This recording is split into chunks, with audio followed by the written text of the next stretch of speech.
ഓം നമോ ഭഗവതേ സായിശ്വരായ. ശ്രീ സത്യസായി ഭാഗവതം.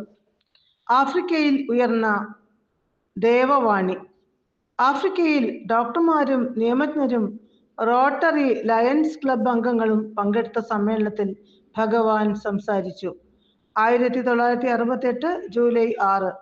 ധാരാളം ചോദ്യങ്ങൾ ഭഗവാനോട് അവർ ചോദിച്ചു. എല്ലാറ്റിനും സുവ്യക്തമായി, ചിലപ്പോൾ ദീർഘമായി അവിടുന്ന് ഉത്തരമേകി. സ്വാമി, ഹൈന്ദവ വിശ്വാസപ്രകാരം ശിവനാണല്ലോ ഏറ്റവും ഉന്നതനായ ഈശ്വരൻ. പിന്നെ എങ്ങനെയാണ് ഷിർദിയിലെ സായിബാബയായി ഒരു മുസ്ലിമായി ശിവൻ അവതരിച്ചത്? ഭഗവാൻ അരുളി, നിങ്ങളുടെ പ്രസ്താവന തന്നെ തെറ്റ്. ശിവൻ എന്നത് ഈശ്വരന്റെ ഒരു നാമം മാത്രം. ഈശ്വരനാമങ്ങൾ തമ്മിൽ നല്ലത്, വലുത്, ഉത്തമം, ഉത്തമോത്തമം അങ്ങനെ ഒന്നുമില്ല. സമസ്തവും ഉൾക്കൊള്ളുന്ന ഒരു ഈശ്വരനാമമില്ല.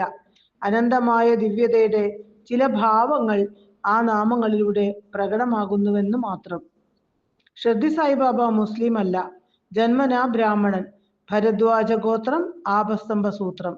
സായിബാബ എന്ന പേരാണ് നിങ്ങൾക്ക് ആശയക്കുഴപ്പമുണ്ടാക്കുന്നത്.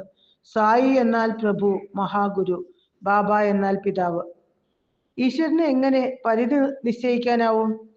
ആധ്യാത്മിക കാര്യങ്ങളിൽ അനുഭൂതി മാത്രമാണ് ഏറ്റവും നല്ല തെളിവ്. കേട്ടുകേൾവിക്കോ ഊഹാപോഹത്തിനോ ഇതിൽ ഒരു വിലയുമില്ല. അനുഭവത്തിന് പോലും അതിൻ്റെതായ പരിമിതിയുണ്ട്. ഓരോരുത്തരും അനുഭവിക്കുന്നത് അവനവന്റെ തലത്തിൽ. അന്ധന്മാർ ആനയെ തൊട്ട് മനസ്സിലാക്കി വിവരിച്ചതുപോലെ അവരാരും ആനയെ പൂർണ്ണമായി അറിഞ്ഞില്ല. അവർ സ്പർശിച്ച ഭാഗത്തെക്കുറിച്ച് വിവരിച്ചു, അത്രമാത്രം. സമ്പൂർണ്ണ അനുഭൂതി ഉണ്ടാകുമ്പോൾ ലോകമതം ഉണ്ടാകും. ഇസ്ലാം, ക്രൈസ്തവം, ഹൈന്ദവം, ബൗദ്ധം തുടങ്ങിയവ പൂർണ്ണ സത്യത്തിന്റെ ഭാഗികമായ വെളിപ്പെടുത്തലുകൾ മാത്രമാണ്. ഹിന്ദുധർമ്മത്തെ അന്തർവിവരിച്ച ആനയുടെ ഉദരത്തോട് ഉപമിക്കാം. കാരണം ഉദരത്തിൽ നിന്നാണല്ലോ തലച്ചോർ ഉൾപ്പെടെ എല്ലാ അവയവങ്ങളിലേക്കുമുള്ള നിലനിൽപ്പിനാധാരമായ ഊർജം ഒഴുകുന്നത്. ഭഗവാനെ, ലോകമതം സാധ്യമോ? സാധ്യമാണ്. ഒരേ ഒരു ദിവ്യ തത്വമാണ് സമസ്ത പ്രപഞ്ചത്തിനും ആധാരമെന്ന് മാനവൻ കണ്ടെത്തണം. ഒരേ വൈദ്യുതി തന്നെയാണ് ഫാൻ, ബൾബ്, മെഷീൻ തുടങ്ങിയവ പ്രവർത്തിപ്പിക്കുന്നത് എന്നതുപോലെ അതറിഞ്ഞാൽ ലോകമതം പിറക്കും. സഹജമായ, സർവവ്യാപിയായ, അദൃശ്യനായ ആ ഈശ്വര തത്വത്തെ, പ്രേമസ്ഫുലിംഗത്തെ ഓരോ ഹൃദയത്തിലും വളർത്തണം. സത്യത്തിൽ അതവിടെ ഉണ്ട്. പക്ഷേ സ്വാർത്ഥതയിലൂന്നിയ, ലോഭമുറ്റിയ എൻ്റെ നിന്റെ എന്ന ഭാവം അതിനെ മൂടിക്കളയുന്നു. കടൽ ഒന്ന്, തിരകൾ നിരവധി. അതുപോലെയാണ് പരമസത്യവും പ്രപഞ്ചവും എന്നറിയുക. സ്വാമി, നല്ലത് എന്തെന്നും തിന്മ എന്തെന്നും ഞങ്ങൾക്കറിയാം. പക്ഷേ അതിനനുസരിച്ച് പ്രവർത്തിക്കാനാവുന്നില്ല. ജാനാമി ധർമ്മം ന ചമേ ചക്രവർത്തി, ജനാമ്യധർമ്മം ന ചമേ നിവൃത്തി. ഇതാ ഞങ്ങളുടെ അവസ്ഥ. സ്വാമി, ഈ ചോദ്യം തന്നെ നിങ്ങളുടെ അറിവിന്റെ ഉറപ്പില്ലായ്മ, ആശയക്കുഴപ്പം വ്യക്തമാക്കുന്നു. നന്മ തിന്മകളെക്കുറിച്ച് ബോധ്യമുണ്ടായിട്ടില്ല എന്ന് തന്നെ അതിനർത്ഥം. നിങ്ങളുടെ വിശ്വാസരാഹിത്യം ഇതിൽ കാണാം. ഒഴിവ് കഴിവ് കണ്ടെത്തുകയാണ് നിങ്ങൾ. മൂർഖനെ കണ്ടാൽ നിങ്ങൾ ഒരടി അതിനടുത്തേക്ക് ചെല്ലുമോ? ഇല്ല. എന്താ കാരണം? 10 പേർ തള്ളിയാലും നിങ്ങൾ അവിടെ തന്നെ ഉറച്ചു നിൽക്കും. കാരണം വ്യക്തമാണല്ലോ, ജീവഭയം. അതുപോലെ തന്നെ തിന്മ എന്തെന്ന് ബോധ്യമായാൽ നിങ്ങൾ ഒരിക്കലും അത് ചെയ്യില്ല. പക്ഷേ ബോധ്യമാകണം. സ്വാമി, പുണ്യഗ്രന്ഥങ്ങൾ, പ്രത്യേകിച്ച് ഭഗവത്ഗീത, ഈശ്വര സാക്ഷാത്കാരത്തിനായി ഭക്തിജ്ഞാനങ്ങളെ പുകഴ്ത്തുന്നു. കർമ്മത്തിന് അത്ര പ്രാധാന്യം കാണുന്നില്ല. ആധ്യാത്മിക പാതയിൽ കർമ്മത്തിന്റെ സ്ഥാനം എന്ത്? ഗീത കർമ്മത്തെയും പ്രകീർത്തിക്കുന്നുണ്ട്. കർമ്മം, ഭക്തി, ജ്ഞാനം, ഇതാണ് ഈശ്വരനിലേക്കുള്ള പടവുകൾ. ജ്ഞാനമാണ് നേടേണ്ടത്. ജ്ഞാനാത് ഏവതു കൈവല്യം. ജ്ഞാനത്തിലൂടെയേ മോചനമുള്ളൂ. കർമ്മം പുഷ്പം. ആ പുഷ്പം താഴെ വീഴാതെ കൃമികീടങ്ങളിൽ നിന്ന് പരിരക്ഷിക്കുന്നത്, അതിനെ ഫലമാക്കി മാറ്റുന്നത് ഭക്തി. ഭക്തിയുടെ ഭാവങ്ങളാണ് അർച്ചന, ആരാധന, ശരണാഗതി തുടങ്ങിയവ. അപ്പോൾ കായ് പക്വമാകും, മധുരമായ ഫലരസം കിട്ടും. അത് ആനന്ദം. ജ്ഞാനപ്പഴമാണ് ആനന്ദം. ഇത് മൂന്നും വെവ്വേറെ അല്ല. അതൊരു തുടർ പ്രക്രിയ. അതിൻ്റെ അവസാനം സാക്ഷാത്കാരം. സ്വാമി, അവിടുന്ന് അത്ഭുതങ്ങൾ ധാരാളം കാണിക്കുന്നു. എന്തിന്? പ്രകൃതി നിയമങ്ങളെ ലംഘിക്കുന്നത് ശരിയോ? ഇല്ല, ഞാൻ അത്ഭുതങ്ങൾ കാണിക്കുന്നേ ഇല്ല. തീർച്ചയായും ചിലർ അതൊക്കെ ചെയ്യുന്നു. ധ്യാനം, യോഗ തുടങ്ങിയവയിലൂടെ നേടിയെടുത്ത ശക്തികൾ പ്രദർശിപ്പിക്കുന്നവരുണ്ട്. അതുവഴി അവർ പണം, പദവി, ആദരവ് എന്നിവ തേടുന്നു. എന്റേത് ദിവ്യതയുടെ സ്വാഭാവിക ദർശനമാണ്. ഞാൻ നേടിയെടുത്ത സിദ്ധികളിൽ നിന്നല്ല അത് സംഭവിക്കുന്നത്. അത് തികച്ചും സ്വാഭാവികം. എന്നെ സംബന്ധിച്ചിടത്തോളം അത്ഭുതങ്ങൾക്ക് ഒരു പ്രാധാന്യവുമില്ല. നിങ്ങൾ എൻ്റെ ഉപദേശങ്ങളിൽ ശ്രദ്ധയൂന്നുക. വീട്ടിൽ അവധിക്കെത്തുന്ന മക്കളെ കാണുമ്പോൾ അമ്മയുടെ സ്നേഹം എത്രയധികം! അമ്മ എന്തൊക്കെ വിശിഷ്ട ഭക്ഷണം അവർക്കായി ഒരുക്കുന്നു! അമ്മ ഇതെല്ലാം ചെയ്യുന്നത് ശുദ്ധപ്രേമത്താൽ. അമ്മ അതൊക്കെ ചെയ്യുന്നത് മകനെ ആകർഷിക്കാനോ നാട്ടുകാരെ ബോധ്യപ്പെടുത്താനോ അല്ല. ഞാനും അങ്ങനെ തന്നെ. ദിവ്യതയുടെ നിദർശനമാണ് എൻ്റെ അത്ഭുതങ്ങൾ. അത് പ്രദർശനമല്ല, ശുദ്ധപ്രേമമാണ് അതിന് പിന്നിലുള്ളത്. ഞാൻ അത്ഭുതങ്ങൾ പ്രകടിപ്പിക്കുകയല്ല, അതെന്റെ പ്രകൃതമാണ്. ഞാൻ അങ്ങനെയാണ് കാര്യങ്ങൾ ചെയ്യുന്നത്. എൻ്റെ പ്രേമവും കൃപയും ഞാൻ ബോധ്യമാക്കുന്നത് അങ്ങനെയാണ്. ഹിന്ദു വിശ്വാസങ്ങളുടെ പ്രധാന തത്വങ്ങൾ എന്തൊക്കെയാണ് സ്വാമി? ഒരുവന്റെ ഉയർച്ചയ്ക്കും താഴ്ചയ്ക്കും കാരണം അവൻ തന്നെ. അവനവൻ ചെയ്ത കർമ്മത്തിന്റെ ഫലം അവനവൻ തന്നെ അനുഭവിക്കണം. അജ്ഞാനം കൊണ്ട് വരുത്തി കൂട്ടിയ ദുരിതങ്ങളിൽ നിന്നും രക്ഷപ്പെടാൻ ഒരുവൻ സ്വയം യത്നിക്കണം. അതിനായി ഈശ്വരകൃപ നേടണം. ധർമ്മ പുനഃസ്ഥാപനത്തിനായി, അധർമ്മത്തെ ഇല്ലാതാക്കാനായി പരമ്പൊരുൾ മാനവരൂപം കൊണ്ട് അവതരിക്കുമെന്നും ഹിന്ദുക്കൾ വിശ്വസിക്കുന്നു. മനഃശുദ്ധി നേടി ഇവിടെ ഇപ്പോൾ തന്നെ ഈശ്വരനെ ദർശിക്കാമെന്നും അനുഭവിക്കാമെന്നും ഹിന്ദു ഉറപ്പിച്ചു പറയുന്നു. സർവവ്യാപിയായ പരമചൈതന്യത്തെ, അതായത് അവനവന്റെ ആത്മസത്തയെ അങ്ങനെ ഒരുവന് അറിയാനാകും. എങ്ങനെ അത് സാധിക്കും? മനസ്സ് ഒരു തൂവാല പോലെ.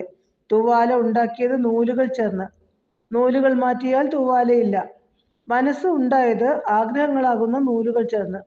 ആഗ്രഹങ്ങളെ ഒഴിവാക്കിയാൽ, ആഗ്രഹം സാധിക്കണമെന്ന കാമത്തെ, സങ്കല്പത്തെ കീഴ്പ്പെടുത്താനായാൽ മനസ്സേ ഇല്ലാതാകും. ആഗ്രഹം സംഘത്തിലേക്ക് നയിക്കും. സംഘം മൂലം വെറുപ്പ്, അസൂയ, ലോഭം തുടങ്ങിയ സകല ദുർഗുണങ്ങളും വളരുന്നു. എല്ലാ മതങ്ങളും ആഗ്രഹങ്ങൾ കുറയ്ക്കാനും അങ്ങനെ മനം മലിനമാകുന്നത് തടയാനും ഉപദേശിക്കുന്നു. ചിത്തശുദ്ധിയാണ് വേണ്ടത്. മനോനിഗ്രഹത്തിലൂടെയോ മനഃശുദ്ധിയിലൂടെയോ അത് സാധിച്ചെടുക്കുക. ആഴത്തിൽ വേരോടിയ വിദ്വേഷം, വെറുപ്പ്, സംശയം എന്നിവയെ എങ്ങനെ മനസ്സിൽ നിന്ന് പറിച്ചു കളയും സ്വാമി? വിദ്വേഷവും സംശയവും ദുർബലതയുടെ ലക്ഷണം. ധീരനാകൂ. ഭീരുവിനാണ് വെറുപ്പ് ഉണ്ടാകുന്നത്. അഹന്തയുടെ, ആർത്തിയുടെ, അർഹിക്കാത്തത് ആഗ്രഹിക്കുന്നതിന്റെ ലക്ഷണമാണ് വിദ്വേഷം. വൈരാഗ്യം വളർത്തുക, നിസ്സംഗത്വം ശീലിക്കുക. അപ്പോൾ നിങ്ങൾ ധീരനും സ്വതന്ത്രനുമാകും. ആ ഭാവം നിങ്ങളിൽ ശക്തി വർദ്ധിപ്പിക്കും. എന്തുകൊണ്ട് ഹിന്ദുത്വം മതപരിവർത്തന കാര്യങ്ങളിൽ ഏർപ്പെടുന്നില്ല? കാരണം ഹൈന്ദവ ദർശനത്തിന് അതിരുകളില്ല, പരിമിതികളില്ല. പരിധിയും പരിമിതിയും ഉള്ളപ്പോഴാണ് അതിൻ്റെയൊക്കെ ആവശ്യം വരിക. തങ്ങളിലേക്ക് ചേർക്കാനും ശ്രമിക്കുക. ഹൈന്ദവ ദർശനത്തിന് അപരിചിതരില്ല. എല്ലാ വഴിയും ഒരേ ഈശ്വരനിലേക്ക് ഉള്ളത് തന്നെ. വഴികൾ വ്യത്യസ്തമാകാം, പക്ഷേ ലക്ഷ്യം ഒന്നു തന്നെ. ഇതാണ് ഹൈന്ദവ ദർശനം. ആനന്ദം നേടാനായി ഞങ്ങൾ കഠിനയത്നം ചെയ്യുന്നു. പക്ഷേ ആദി, വ്യാധി, ഉപാധി എന്ന ശരീരം അതിന് അനുവദിക്കുന്നില്ല. അത് മൂന്നും ഒരുമിച്ചാക്കണ്ട. ആദിയും വ്യാധിയും ഉപാധിയെ ബാധിക്കുന്നു, പക്ഷേ അത് നിങ്ങളെ ബാധിക്കുന്നില്ല. ആദി എന്നാൽ മനോദുഃഖം, വ്യാധി ശരീരത്തിന് വരുന്ന രോഗാദികൾ. അതേ ശരീരത്തെ ബാധിക്കുന്നുള്ളൂ. നിങ്ങളുടെ കാർ നിങ്ങൾക്ക് എങ്ങനെയാണ്? കാർ നിങ്ങളാണോ? നിങ്ങളുടേതാണോ? അതുപോലെയാണ് ശരീരവും. ശരീരം നിങ്ങളല്ല, നിങ്ങളുടേതാണ്. ഈ സത്യം ശരിക്കും ധ്യാനിച്ചുറപ്പിക്കൂ. അപ്പോൾ സദാസമയവും ഈ സത്യം ബോധത്തിൽ തെളിയട്ടെ. അപ്പോൾ ആദിയും വ്യാധിയും നിങ്ങളെ ബാധിക്കാതാകും. നിങ്ങളെ ഉപദ്രവിക്കാതെ അതെല്ലാം കടന്നു പോകും. ഈശ്വരൻ ഇല്ല, ഉണ്ടെങ്കിൽ കാണണ്ടേ എന്നൊക്കെ ഞങ്ങളുടെ കുട്ടികൾ തർക്കിക്കുന്നു. മതങ്ങളുടെ മൂല്യം എങ്ങനെ തെളിയിക്കാനാവും? ഞങ്ങൾ എന്താണ് ചെയ്യേണ്ടത്? മാത്സര്യം, അഹന്ത, അഹങ്കാരം ഇതൊക്കെ മുറ്റി നിൽക്കുന്ന സാഹചര്യത്തിലാണ് കുട്ടികൾ ഇന്ന് വളരുന്നത്.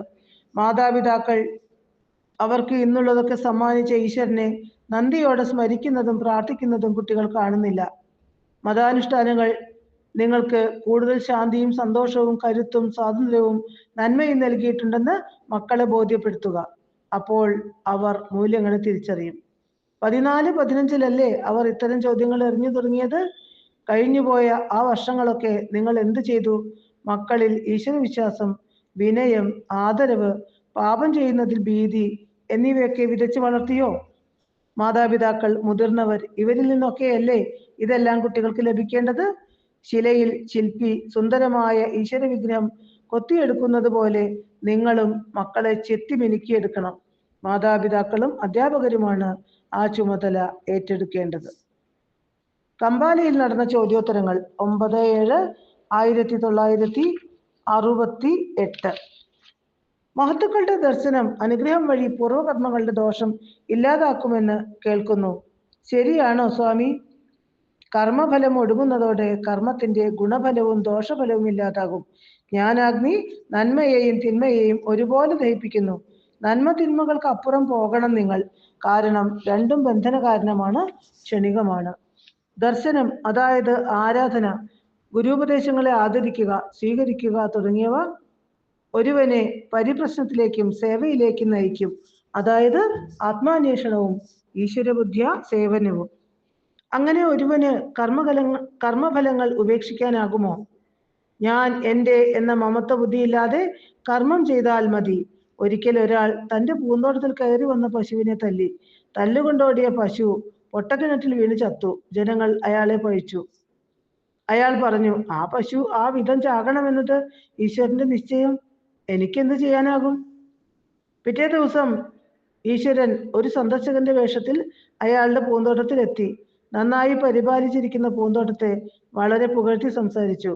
അയാൾ ഉടൻ പറഞ്ഞു, ഇതെല്ലാം ഞാനുണ്ടാക്കിയതാണ്, ഞാനാണ് അത് നട്ടത്, ഞാനാണ് അത് വളർത്തിയത്, എൻ്റെ അധ്വാനമാണിതെല്ലാം, ഞാൻ ഞാൻ ഞാൻ എന്നിങ്ങനെ അയാൾ ആവർത്തിച്ചു കൊണ്ടേയിരുന്നു.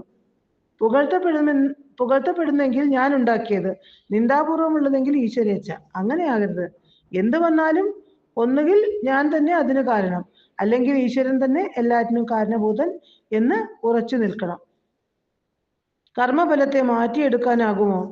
കഴിയും. അതിനായി ഈശ്വരദത്തമായ ബുദ്ധി നന്നായി ഉപയോഗിക്കണം. പൂർവകർമ്മഫലങ്ങൾ വലിയൊരു ഭാണ്ഡക്കെട്ടായി നിങ്ങളിലുണ്ട്. അതിൻ്റെ പേര് സഞ്ചിതം. അതിൽ നിന്നും ഇക്കാലയളവിൽ കുറച്ച് അനുഭവിക്കുന്നു. അത് പ്രാരബ്ധം. കുറച്ചു ബുദ്ധി ഉപയോഗിച്ചാൽ മാത്രം മതി. പ്രാരബ്ധത്തെ നിങ്ങളുടെ ഐശ്വര്യത്തിനും നല്ല ഭാവിക്കും വേണ്ടി ഉപയോഗിക്കാനാവും.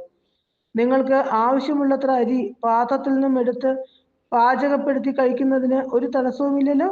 അത് ഉപയോഗിച്ച് സ്വാദിഷ്ടമായ ആഹാരം ഉണ്ടാക്കുന്നതിൽ, നിങ്ങളുടെ ആരോഗ്യം സംരക്ഷിക്കുന്നതിൽ ആർക്കും ഒരു തടസ്സവും കാണില്ല. കർമ്മത്തിൽ നിന്ന് രക്ഷപ്പെടാനാകുമോ? ഒരിക്കലുമില്ല. ശ്വസനക്രിയ പോലും കർമ്മമാണ്. സർവേശ്വരൻ 1000 കൂടി ഈശ്വരൻ കർമ്മം ചെയ്യുന്നു. പിന്നെ എന്തുകൊണ്ട് നിങ്ങൾ കർമ്മത്തിൽ നിന്ന് രക്ഷപ്പെടാൻ തുനിയുന്നു? ആത്മസമർപ്പണത്തോടുകൂടി ചെയ്യുന്ന കർമ്മങ്ങൾ സന്തോഷവും സംതൃപ്തിയും നൽകും. അങ്ങനെ കർമ്മം ചെയ്തു തുടങ്ങിയാൽ നിങ്ങൾക്കൊരിക്കലും അത് ഒഴിവാക്കാൻ തോന്നുകയില്ല. ഭഗവത് കരങ്ങളിലെ ഒരു ഉപകരണമെന്ന് സ്വയം കരുതുക. അവിടുന്ന് ഇച്ഛിക്കും പോലെ പെരുമാറുക. അപ്പോൾ നിങ്ങൾ കർമ്മത്തിൽ നിന്ന് രക്ഷപ്പെടും. കാരണം അപ്പോൾ നിങ്ങൾ കർത്താവല്ല, എല്ലാം ചെയ്യുന്നത് ഭഗവാൻ. ഇതാണ് ഗീത ഉപദേശിക്കുന്ന ശരണാഗതി. ഞങ്ങൾ എന്താണ് സമർപ്പിക്കേണ്ടത് സ്വാമി? നിങ്ങളിലെ അഹന്തയെ ഭഗവാന് സമർപ്പിക്കുക. മൂർഖൻ അപകടകാരി. കാരണം അതിൻ്റെ 2 വിഷപ്പല്ലുകൾ. മാനവനും 2 വിഷപ്പല്ലുകളുണ്ട്. ഞാൻ, എൻ്റെ എന്ന ചിന്ത, അഹം, മമത. വിഷപ്പല്ല് പറിച്ചാൽ മൂർഖനെ പിന്നെ എങ്ങനെ വേണമെങ്കിലും കൈകാര്യം ചെയ്യാം. പാമ്പാട്ടി പാമ്പിനെയും കൊണ്ട് നടക്കുന്നത് കണ്ടിട്ടില്ലേ? അതുപോലെ ഞാൻ, എൻ്റെ എന്നീ 2 വിഷപ്പല്ലുകൾ പറിച്ചു കളഞ്ഞാൽ പിന്നെ അയാൾ തനിക്കോ സമൂഹത്തിനോ അപകടകാരിയല്ല. വിവേകാനന്ദൻ പറഞ്ഞു, എനിക്ക് പഞ്ചസാരയാകണ്ട, ഉറുമ്പായാൽ മതി. മോക്ഷ സന്യാസത്തെക്കുറിച്ച് ഗീത അരുളുന്നു. മോക്ഷത്തിനു പോലുമുള്ള ആഗ്രഹം ത്യജിക്കണം. ജനിച്ചതുകൊണ്ട് നല്ലത് ചെയ്യുക, നല്ലവനാകുക, ഈശ്വരനെയും സജ്ജനങ്ങളെയും സേവിക്കുക. ഇതാണ് ഒരുവന് പുലർത്താവുന്ന ആഗ്രഹം. ഈശ്വരൻ കനിഞ്ഞേകിയ കഴിവുകൾ നന്നായി ഉപയോഗിക്കുക. ഭസ്മഭൂഷിതനായി ശ്രീപരമേശ്വരൻ വർണ്ണിക്കപ്പെടുന്നു. താൻ ശിവാവതാരമാണെന്ന് സ്വാമിയും പറയുന്നു. പക്ഷേ സ്വാമി വിഭൂതി ധരിച്ചു കണ്ടിട്ടില്ല. എന്നാൽ കൊടുക്കുന്നത് കണ്ടിട്ടുണ്ട്. വിഭൂതിയുടെ അർത്ഥം എന്തെന്ന് നിങ്ങൾക്കറിയില്ല. നിങ്ങൾക്ക് അനുയോജ്യമായ ഒരർത്ഥം നിങ്ങൾ എടുക്കുന്നുവെന്ന് മാത്രം. വിഭൂതി എന്നാൽ മഹിമ, ദിവ്യം, ഉജ്ജ്വലം, വൈഭവം, പ്രൗഢി എന്നൊക്കെയാണ്. ശിവൻ ആ വിഭൂതിയാൽ അലങ്കൃതനാണ്. അതാണ് വേദം സൂചിപ്പിക്കുന്ന വിഭൂതി, അല്ലാതെ നിങ്ങൾ കരുതുന്ന ഭസ്മമല്ല. ഞാൻ വിഭൂതി നൽകുമ്പോൾ ആ ആധ്യാത്മിക സത്യത്തെ ഓർമ്മിപ്പിക്കുകയാണ്. മാറ്റമില്ലാത്ത അനശ്വരമായ എല്ലാം ചെന്ന് ലയിക്കുന്ന ഒന്നിനെ. എല്ലാം ഒടുവിൽ ഭസ്മമാകും. ഭസ്മാന്തം ശരീരം. ഭസ്മത്തിന് പിന്നെ മാറ്റമില്ല എന്ന മഹത്തായ ഒരു പാഠം പഠിപ്പിക്കുകയാണ്. അവിടുന്ന് ഷിർദി സായിബാബയുടെ പുനരവതാരമാണെന്ന് സ്വയം പ്രഖ്യാപിക്കുന്നു. ആ വിശ്വാസം ഉറയ്ക്കാൻ ഞങ്ങൾ എന്തു ചെയ്യണം? നിങ്ങൾക്ക് ആ ബാബയെയും അറിയില്ല, ഈ ബാബയെയും അറിയില്ല. പിന്നെ എങ്ങനെ നിങ്ങൾക്ക് ഇക്കാര്യത്തിൽ തർക്കിക്കാനാകും? അതിന് സമർത്ഥരായവർക്ക് അക്കാര്യം വിട്ടുകൊടുക്കൂ. ഇപ്പോൾ കിട്ടിയിരിക്കുന്ന ഈ അസുരഭാവസരത്തിൽ സംതൃപ്തരാവുക. അത് ഏറ്റവും നന്നായി ഉപയോഗിക്കുക. യഥാർത്ഥത്തിൽ എല്ലാവരും ഈശ്വരാവതാരങ്ങൾ തന്നെ. ഓരോ മനുഷ്യനും ഒരു ദിനം ഈശ്വരനായി തീരും. നദി ഒഴുകിക്കൊണ്ടിരിക്കുകയാണെങ്കിൽ തീർച്ചയായും അത് കടലിൽ എത്തുക തന്നെ ചെയ്യുമല്ലോ. നമുക്ക് ധാരാളം ജന്മങ്ങൾ ഉണ്ടായിരുന്നു എന്നത് സത്യമോ? തീർച്ചയായും അത് സത്യം തന്നെ. മാർക്കണ്ഡേയ മുനി ഒരിക്കൽ നാരദരോട് ചോദിച്ചു, 60 വർഷമായി ഞാൻ കഠിന തപം ചെയ്യുന്നു. എനിക്ക് ഇതേവരെ ഈശ്വര ദർശനമായിട്ടില്ല. പക്ഷേ 6 വയസ്സുള്ള ധ്രുവബാലൻ കേവലം 5 മാസം കൊണ്ട് ഈശ്വര പ്രീതി നേടിയിരിക്കുന്നു. ഇത് എത്ര വലിയ അനീതി! നാരദർ പറഞ്ഞു, ഒരിക്കൽ ഒരു ബാലൻ ഒറ്റ അടി കൊണ്ട് ഒരു കരിങ്കൽ പൊട്ടിച്ചു. പക്ഷെ അതിനു മുമ്പ് ശക്തന്മാരായവർ 20 അടി അടിച്ചിട്ടും ആ കല്ല് പൊട്ടിയിരുന്നില്ല. എന്താ കാരണം? ആദ്യം അടിച്ച 20 അടികളുടെ ഫലമായാണ് 21ാമത്തെ അടിയിൽ കല്ല് തകർന്നത്. അതുപോലെ ധ്രുവകുമാരൻ പൂർവ്വജന്മങ്ങളിൽ വളരെയേറെ തപം ചെയ്തിരുന്നു. അതിനാൽ ഈ ജന്മത്തിൽ 5 മാസം മാത്രമേ തപസ് ചെയ്യേണ്ട ആവശ്യം വന്നുള്ളൂ. പൂർവ്വജന്മം ഉണ്ടോ? അതൊന്നും ഓർമ്മയിലില്ലല്ലോ എന്ന് നിങ്ങൾ ചോദിച്ചേക്കാം. ശ്രീകൃഷ്ണൻ അർജുനോട് ചോദിച്ചു, 10 വർഷം മുമ്പ് മാഘമാസത്തിലെ പൗർണമിയിൽ നീ എവിടെയായിരുന്നു? അർജുനന് ഓർമ്മിക്കാൻ കഴിഞ്ഞില്ല. കാരണം ആ ദിവസം അർജുനെ സംബന്ധിച്ചിടത്തോളം പ്രധാനപ്പെട്ടതായിരുന്നില്ല. പക്ഷേ കൃഷ്ണ സഹോദരി സുഭദ്രയെ വിവാഹം ചെയ്തത് പാർത്ഥന് ഓർമ്മയുണ്ട്. കാരണം അത് സന്തോഷകരമായ ഒരു സംഭവമായിരുന്നു. പറയത്തക്ക പ്രാധാന്യമുള്ളതൊന്നും മുജന്മങ്ങളിൽ ഉണ്ടായിട്ടില്ല. അതിനാൽ നിങ്ങൾ ഓർമ്മിക്കുന്നുമില്ല. പക്ഷേ ഈശ്വരന് എല്ലാം ഒരുപോലെ. അതിനാൽ അവിടുന്ന് സമസ്തവും ഓർമ്മിക്കുന്നു. ശാസ്ത്രപഠനം മുന്നോട്ടുള്ള യാത്രയെ സഹായിക്കുമോ? ഉവ്വ്, ഒരു പരിധിവരെ. അത് പാതയോരത്തെ ചൂണ്ടുമലകൾ പോലെയാണ്. അവ ദിശയും ദൂരവും വ്യക്തമാക്കുന്നു. പക്ഷെ വഴിയിൽ നിങ്ങൾ നേരിടുന്ന പ്രശ്നങ്ങൾക്കൊന്നും അവ സഹായകമല്ല. യാത്ര തന്നെയാണ് നിങ്ങൾക്ക് വേണ്ടതെല്ലാം ഉണ്ടാക്കി തരിക. സമർപ്പണ ഭാവത്തോടെ കർമ്മങ്ങളിൽ മുഴുകുക. അപ്പോൾ ഈശ്വരന്റെ സർവശക്തിത്വം, സർവജ്ഞത്വം നിങ്ങൾക്ക് ബോധ്യമാകും. അതോടെ സുരക്ഷിതത്വം, ശരണാഗതി എന്നിവ നിങ്ങളിൽ വേരാഴ്ത്തും. ഒടുവിൽ ഒരു കാര്യം വ്യക്തമാകും, നിങ്ങളും ഈശ്വരനും ഇക്കാണുന്നതെല്ലാം ഒന്നു തന്നെ എന്ന സത്യം. അങ്ങനെ കർമ്മം ഭക്തിയിലേക്കും ഭക്തി ജ്ഞാനത്തിലേക്കും നയിക്കും. കുറ്റിയിൽ കെട്ടിയിരിക്കുന്ന പശു അവിടെയുള്ള പുല്ല് മുഴുവൻ തിന്നു കഴിഞ്ഞാൽ യജമാനൻ കയർ നീട്ടിക്കൊടുക്കും.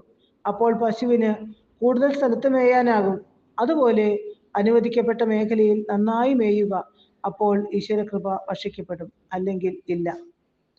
മരണശേഷം വ്യക്തികൾക്ക് എന്ത് സംഭവിക്കുന്നു സ്വാമി? വ്യക്തിയുടെ അവസാന ചിന്ത എന്താണോ അതാണ് അയാളുടെ അടുത്ത ജന്മത്തിന് ഹേതുവായി തീരുക.